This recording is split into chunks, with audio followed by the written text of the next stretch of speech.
Well, I wanted to do another video today. I see that I have an additional subscriber. We're up to 36 now. So this is a picture of the gathering at the Colosseum on Good Friday. Uh, Pope Francis and everything lit up, etc. I was watching it on Italian TV. And in the morning I do various readings, and today I got to the introduction to the prophet Habakkuk, and who is famous for the line, "The just or the righteous person will live by faith," right? And so I've been struggling a lot. With a lot of issues, as some of you who watch these videos may know. And at the end of the day, so to speak, there really is nothing else as an alternative to death than faith. Uh, this book of the prophet Habakkuk is very interesting. It is one of these uh, Old Testament books, if you will, uh, where the prophet is complaining against God,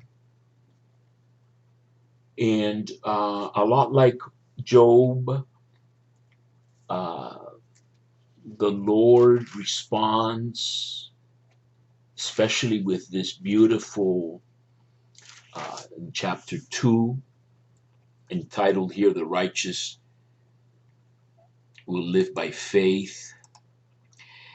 Um, the Qumranites, the Essenes, loved this. They kind of reinterpreted it, but the Lord answers the questions of Habakkuk. Why do the wicked prosper? Why do the innocent suffer? Etc. Why do we have to wait so much? All the complaints we can have against God, and trust me, I have had a lot of them. I have had a lot of them. I was surprised this morning. By the way, this is my second attempt this morning because my first one had to be aborted. Sorry for the expression. Uh, because of not having lined up my accordance adequately. I use accordance as the substitute for Bible Works, which I am so sorry went out of business. Accordance is, to me, a poor substitute. And one of the poor things about it is they don't number their verses. So that makes it incredibly difficult to navigate. And I have no idea why they don't number their verses. But in any case, in the morning I read various books or parts of various books before I settle down into a final book. These days, it's a very good biography, a long one of Leo Tolstoy, the author of War and Peace, who became a Christian in his own manner. He was a very passionate guy. He loved everybody, but had a lot of trouble loving his family and his wife many times. But in any case, the book that I read from before my last book in the morning these days is Seneca, a philosopher who has been associated with Paul, a lot of things in common, and there are a lot of things in common between Seneca and Paul. But in this particular letter, moral letter to his friend Lucilius, letter 65, he talks about the various causes that philosophers speak about, matter, etc. Plato adds the idea. as a fifth cause, etc., some sort of model that an artist may have in his mind, or in an outside model that the artist forms an idea about. And he asks his friend that he's writing the letter to, do you, if you ask which end the divinity prefixed for himself, or set before himself, it is goodness. At least this is what Plato maintains. By what reason has pushed the divinity to create the universe?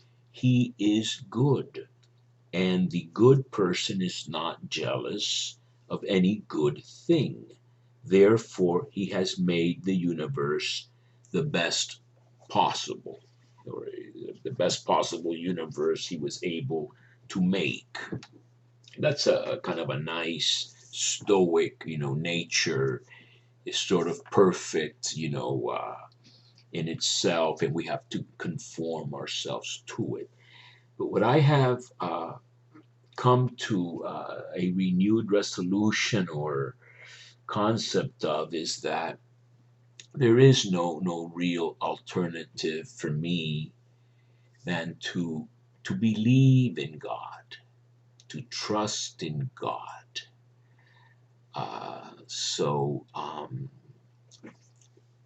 you have here in the book of Habakkuk all these complaints against God. Why is there so much violence, iniquity? Why do the good people suffer? Why do the evil prosper, etc.? Very much like Job. And the second oracle, uh, I guess the first one is the complaints of the prophet, and how justice, this is my Jerusalem Bible here in Spanish, says the bankruptcy of justice. So people fear bankruptcy these days sometimes, the government, etc. Well, moral bankruptcy, a bankruptcy of ethics and ideals, and of righteousness, of justice. Um, there's a little footnote here, and I'm trying to figure out what it says in verse 1:1. I guess he's simply pointing to the title of the book. But the Lord answers and says, write the vision and make it plain on tablets, so that he may run who reads it. Which I think that the Qumranites, the Dead Sea Scroll community, interpreted it as so that uh, even the reader, even the runner can read it. For still the vision awaits its appointed time, chazon, it's moed, which is a Hebrew word for these solemn assemblies, these fixed meetings with the Lord. It hastens to the end, it will not lie. I guess I have to maybe try to move this up a little bit if I can. I have a lot of trouble with this little accordance thing. I don't think it's nearly as good as. So you have the doesn't lie, and the moeds, moadim. So it hastens to the end. This vision that the prophet is going to receive, and that will establish that God will act, does hasten to its end. It will not lie or deceive. It will not tarry. It will not be late. In Latin, even if it delays, expected, because it coming, and it shall not delay. And then it says here,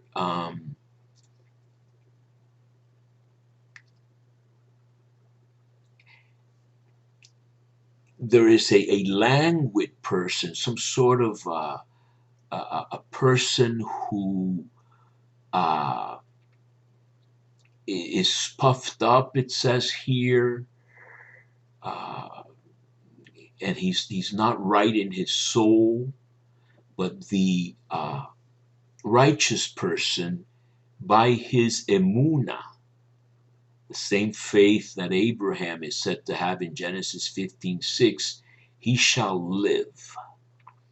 So that if you have this faith in God, no matter what the appearances around you would indicate, and if you choose to dwell on them, as I sometimes do, in a melancholy way, then you will live by this faith.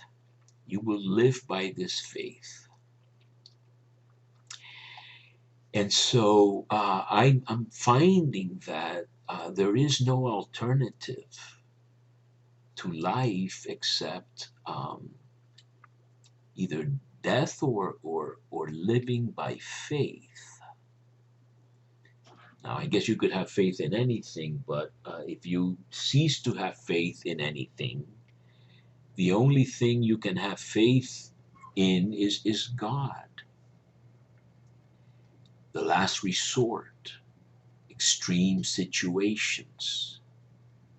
And if you say, well, that's a crutch, that's like a desperate move, well, yes, you could look at it that way, but nevertheless, you still have this activity or this act of the will, which is this faith, this emuna, which is, I guess, relying on God firmly, or holding on to God as a firm uh, thing to hold on to.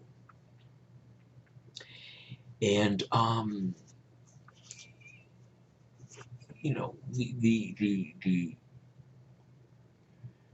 the book is going to be a uh, call to uh, have this faith in God no matter what. It's written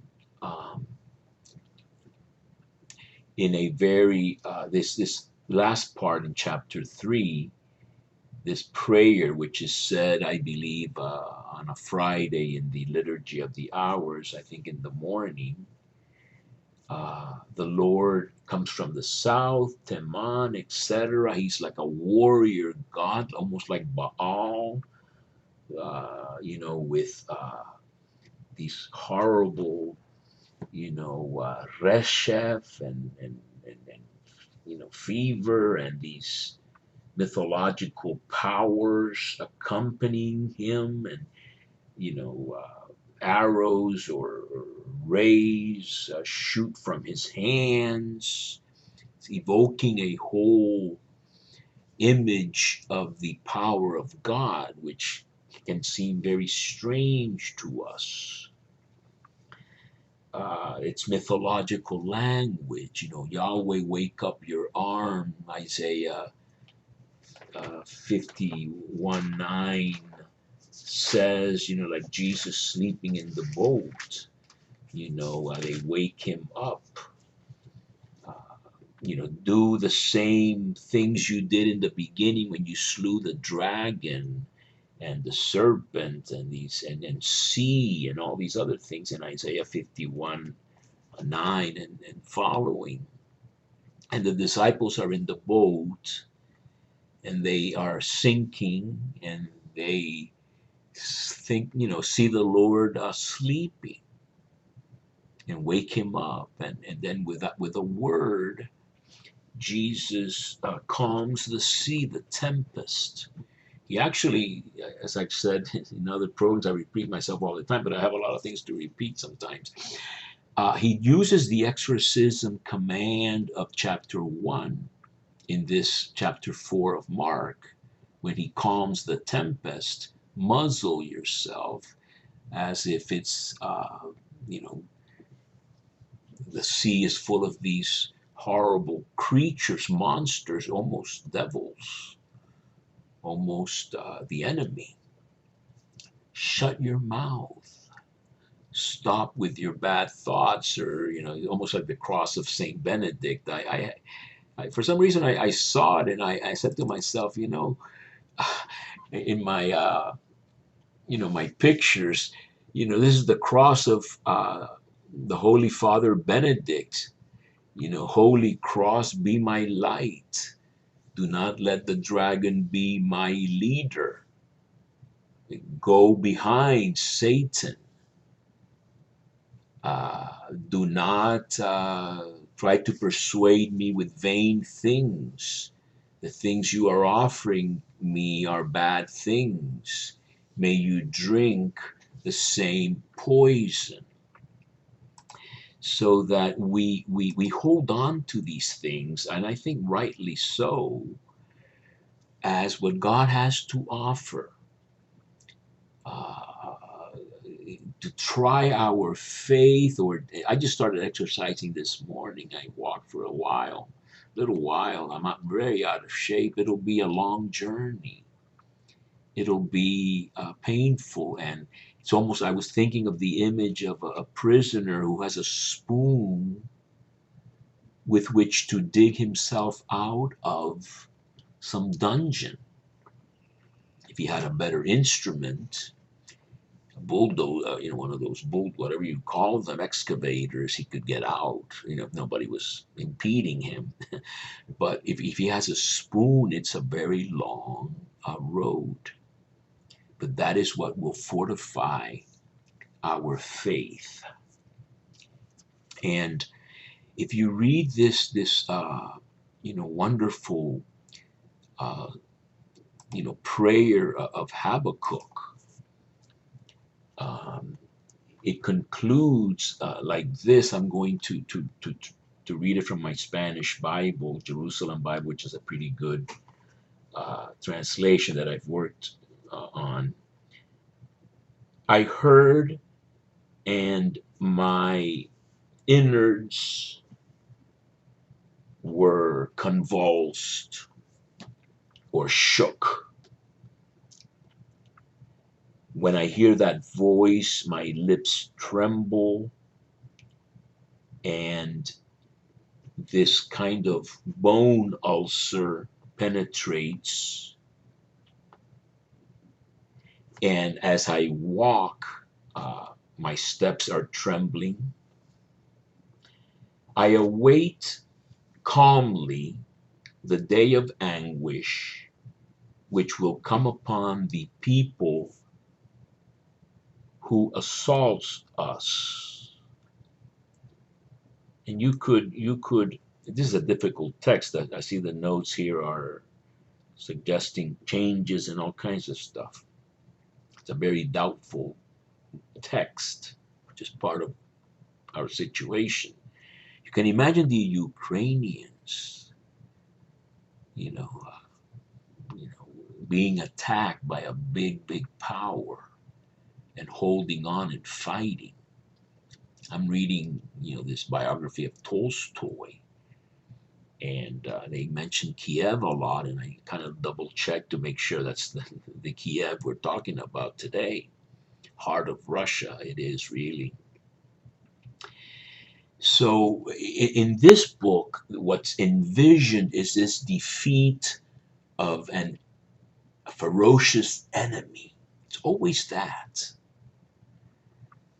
In the case of Mark, it's a storm at sea with this tiny little boat, and the Lord is sleeping. And he uses the exorcism command, which he used in chapter 1, muzzle yourself, as to a rabid beast. And the same thing in Isaiah 51 9 and following that I just alluded to.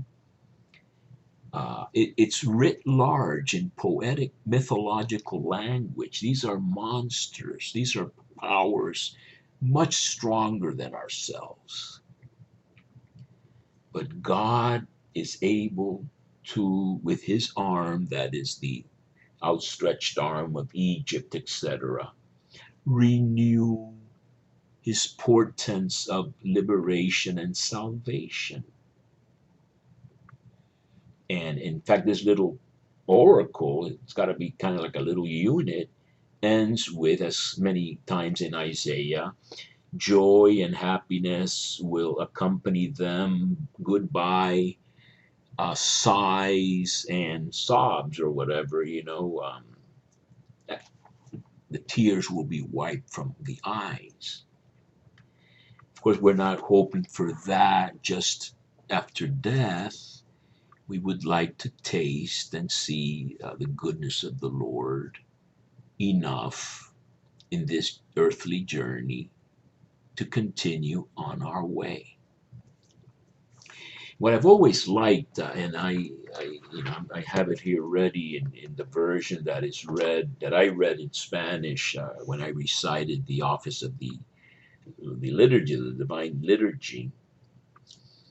Um, it says that even if the fig tree produces, no fruits or doesn't sprout anymore,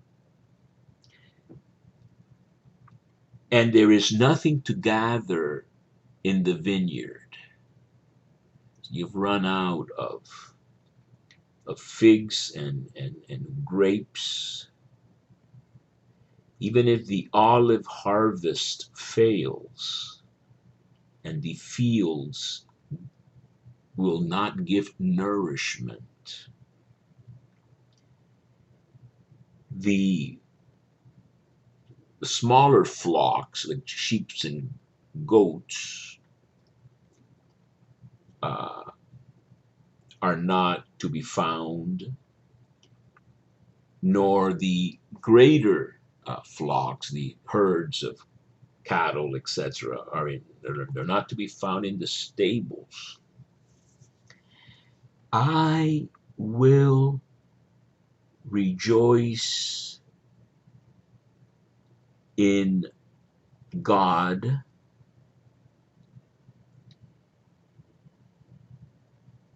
I will exult in the God of my salvation. Be lo he yishi. Yahweh, my Lord, is my strength. He gives me feet as those of deer, and on heights he has me walk. And it ends with, instructions that this is for a chord instrument or something. Obviously, this is a hymn that was composed at some point. It's one of those things not found in Qumran. It's kind of interesting. They make a big deal with Habakkuk, but this incredible hymn is not to be found in Qumran. I don't know, why that would be. I don't think anybody has an answer because I know I've looked at this in the past. Um, I don't think that it's not easy to know why. There's a note here on page 1052 in my Jerusalem Bible. These Dominicans knew all about Qumran, but this is, old stuff in any case. Uh, why is it not in Qumran, etc.? I don't think we know that, just like we don't know why the parables of Enoch, I don't think, are in Qumran either. So whether it's, I don't think it's something they rejected. It's just mysterious that something that appears to be older than Qumran, older than 150 BCE, is missing in Qumran when they obviously would be very interested in these texts from all we know about them. So let's just call that one of the mysteries of life. Here's a Russian cross that I bought in the flea market in Rome one Saturday. That was wonderful. So that this prophet, or the composer of this hymn, is basically imagining a worst case scenario. He's not saying, oh, God has blessed me with all these wonderful things, and therefore I trust in Him and I rejoice in the Lord for His blessings. He's, widened my boundaries, as one of these books likes to talk about, gospel of success. God shows His love by His blessings, and kind of implying that without His blessings, He doesn't love us, or show His love, or it's hard for us to believe in Him when we don't see His blessings. That's my whole point of this little, talk today. When everything is sort of stripped away from you, that is this naked faith, blind faith. John of the Cross will talk about las nadas, the nothings, the nothings, which it would be a miracle if I had it handy here, which I don't think I do, but it would be very, very interesting if I could find, this in my, and I have it. So I repeat myself a lot.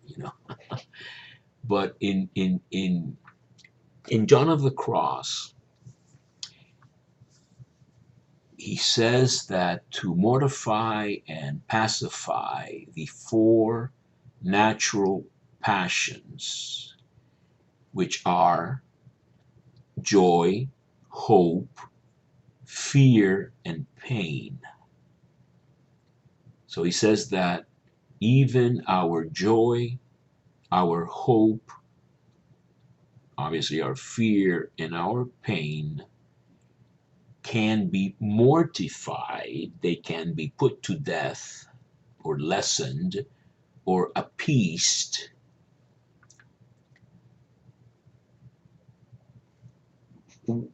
about which the harmony and pacification of these things, from this procedure of pacifying these fears and even desires for joy. This guy's radical. Come many goods, and it is the total remedy which follows, and it's of great merit and the cause of great virtues. So he's going to propose a program for doing this. This is very heavy, and I didn't expect to run into this today. I didn't plan this. He says that we should do this. These are the famous. This is almost like the nadas. Well, it is the nadas because he's going to continue with the nadas B.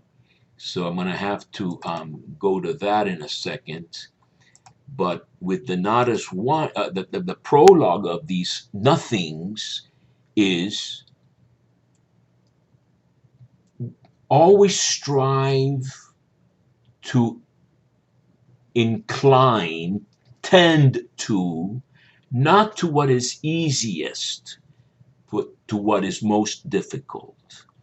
Not to what is most sabroso, tasty, of good flavor, but the most bland. Like the Jews like to eat a bland diet sometimes, I think. Ashkenazis, anyway. Not to that which is rest, but to that which is trabajoso, travail, makes you work at it. The total opposite of good. Not to what is consolation, but rather to lack of consolation, desconsuelo, desolation. Not to what is more, but to what is less. Not to what is higher and more precious, but what to is lower and more uh, disdain, despreciable, something you disdain or undervalue. This is Teresa of Lisieux too. Not to wanting something, but to wanting nothing. And not going around seeking the best of temporal things, but the worst. And to desire to enter in total nakedness and emptiness and poverty for Christ of everything that there is in the world. This is radical stuff. And then he says to come to taste everything. Seek to taste nothing or to have no taste for anything. To come to possess everything. Do not desire to possess anything in nothing. To come to be everything. Do not want, do not desire to be anything in anything. To come to know everything, seek to know nothing about nothing. To come to that which you cannot taste, you must go by the way that you find this distasteful. So to arrive at supreme taste, you have to go through the distasteful. To come to what you do not know, you must go by way of that which you do not know. To come to that which you do not possess, you must go by the way that you don't possess. You have to go through a way where you don't possess. To come to what you are not, you must go by way of that where you are not. Has de ir por donde no eres. You must go in the way in which you are not. Catherine of Siena would say simply, God, you are the one who is, and I am the one who is not. So this is incredible, heavy stuff. It says, in this nakedness, this is very John of the Cross, the soul, the spiritual soul, finds its quiet, like in the prayer of quiet, and rest.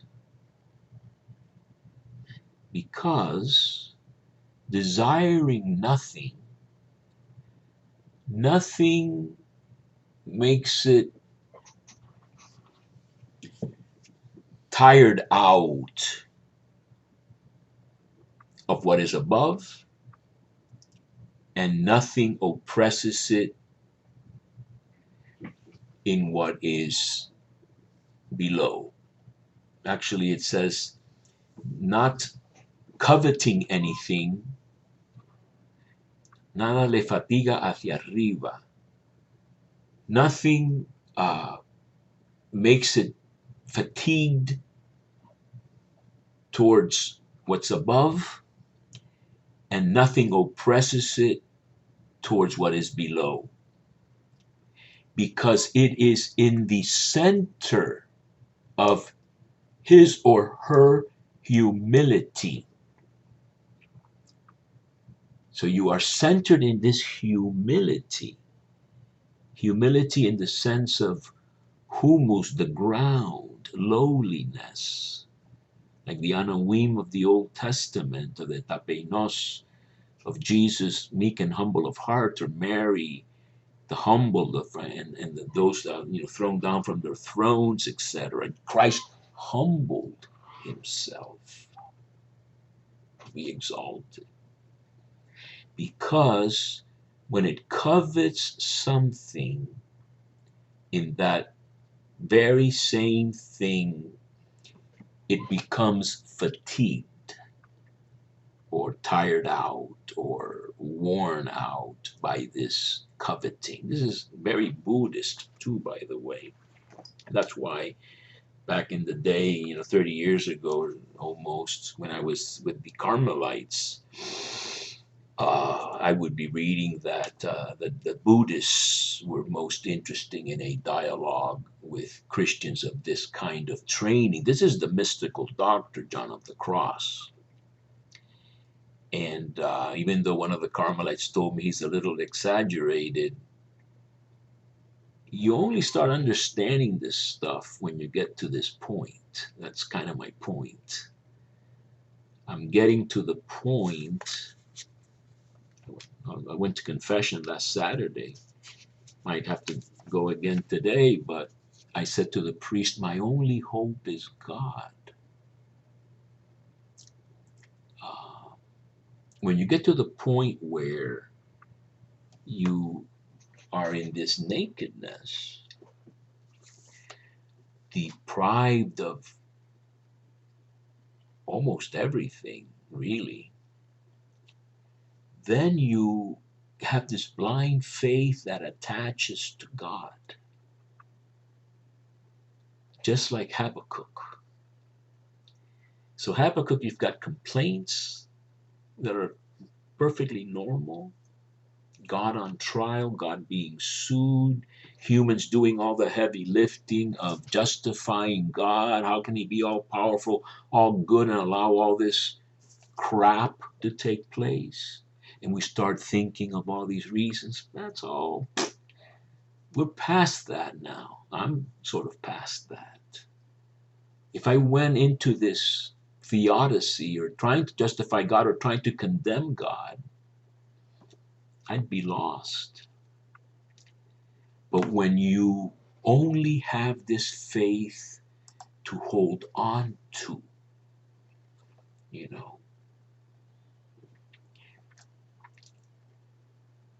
behold,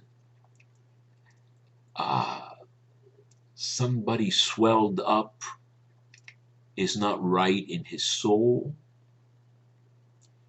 but the Tzaddik, the righteous one, by his emunah, by the trust of Abraham, when he left this land he knew not whither he was going, shall live. By his emunah, by his faithfulness,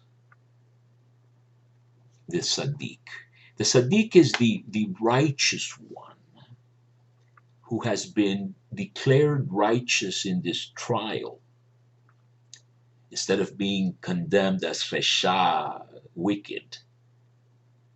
But Tzedakah, this idea of righteousness that God possesses, Von Rad talked about it as a sort of sphere of divine protection. Our only hope is in this faith. in God. And by this faith, we enter into the land like Abraham, where you are protected by God, even though you endure 10 trials or more. And so, without even getting into Paul quoting this, the dikaios, big topic in the Gospel of Matthew. Jesus is a dikaios, and Pilate's wife is scared. By faith, by my faith, shall live. In Greek, I'm not sure what that really means. Justus autem in fide sua vivit.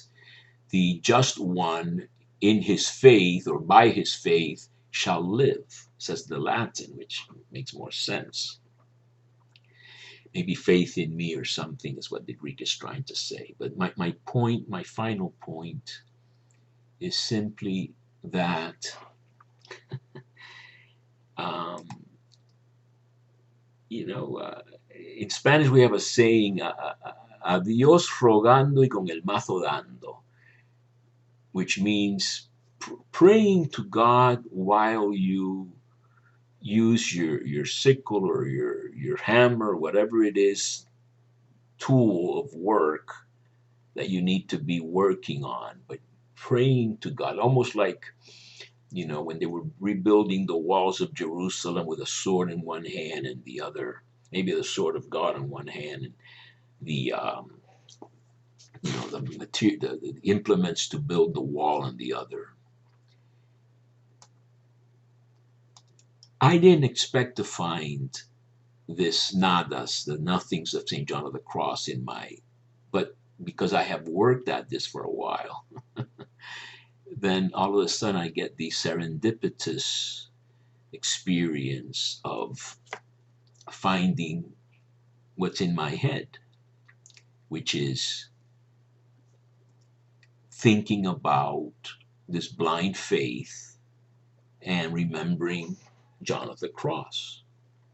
Not just the dark night of the soul, which is beautiful, where he does talk about without any light or guide except that which burned within my heart.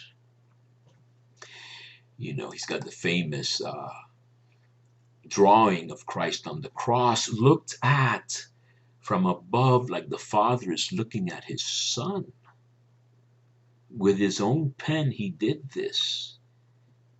It's found in the convent of the Incarnation in Avila, where he was spiritual director, Teresa's convent, before November of 1577. So that's very, very interesting. This is the Christ Teresa liked, holding up his scarred palms. And this is Christ majestic on the cross. Paradox. But there is no other. Spes unica. Our only hope is to embrace this cross. Because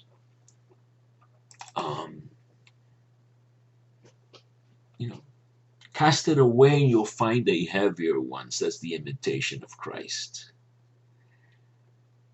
And so I think God has pushed me. I've pushed back plenty, but he's a little stronger. He's pushed me into this situation where you feel, in some sense, really sort of nakedly deprived of supports. So that more clearly than ever, you find your only hope and support in God and not in his little candies he gives us. That's for babies. Yes, sure. People like candy, and they like, the enlarged borders and all these success things.